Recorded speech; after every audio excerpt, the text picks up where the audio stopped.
আজকে আমরা যাচ্ছি সুন্দরবন। 6:30টার ক্যানিং লোকাল ধরে আমরা এসেছি ক্যানিংয়ে। এখন ক্যানিং স্টেশনেই আছি। ফার্স্ট টাইম যাচ্ছি সুন্দরবন, কেমন এক্সপিরিয়েন্স হবে কোনো আইডিয়া নেই। অনেক রিভিউ দেখেছি, নেগেটিভ পজিটিভ, বাট দেখা যাক আমাদের কিরকম এক্সপিরিয়েন্স হয়। তো এরপর একটু পর যাব অটো করে ঘাটের ওখানে। তো সবই মোটামুটি চেষ্টা করব যতটুকু করা যায় ভিডিও, যাতে অ্যাজ আ মেমোরি থেকে যায় আমার এই অ্যাকাউন্টেই। তো ইয়া, লেটস গো। এই যে মা, দিদি, ঠান্ডা, আমাকে একটু ঠিকঠাক ভাবে নে। দাদা। আমাকে ঠিকঠাক ভাবে নে। আমরা ক্যানিংয়ের 1 নম্বর প্ল্যাটফর্ম দিয়ে বেরোচ্ছি। বেরিয়ে হচ্ছে ওই অটো স্ট্যান্ডের ওখানে যাব, ওখানেই অটো আসবে, ওখান থেকে অটো ধরবো। এখান থেকে অটো ধরবো আমরা। এই 1 নম্বর স্টেশন থেকে নামলে অটো।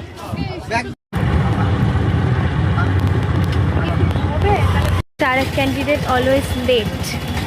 হ্যালো, আমাদের এখানটা নামিয়ে দিল অটো, আর এখান দিয়ে ঢুকতে হবে, এদিকে ঘাট। আমরা 9টা নাগাদ উঠেছিলাম অটোতে, আর এখন মোটামুটি 9:35 বাজে, মানে প্রায় লাইক 35 মিনিটস মতো লাগলো। তো এই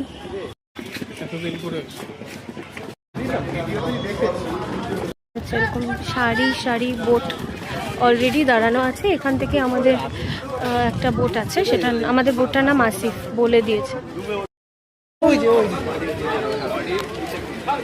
আমাদের বোট, যার নাম হচ্ছে আসিফ, জানি না কেমন হবে। হচ্ছে আমাদের বোট।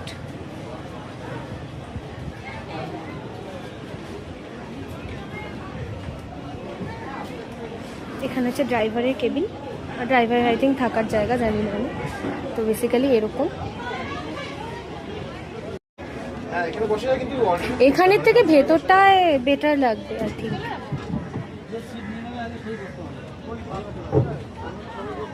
নিচে হচ্ছে এরকম একটা রুম আছে, যেখানে এই যে বেড দেওয়া আছে।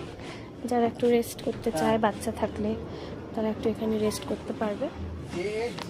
ওখানে হচ্ছে রান্নাঘর।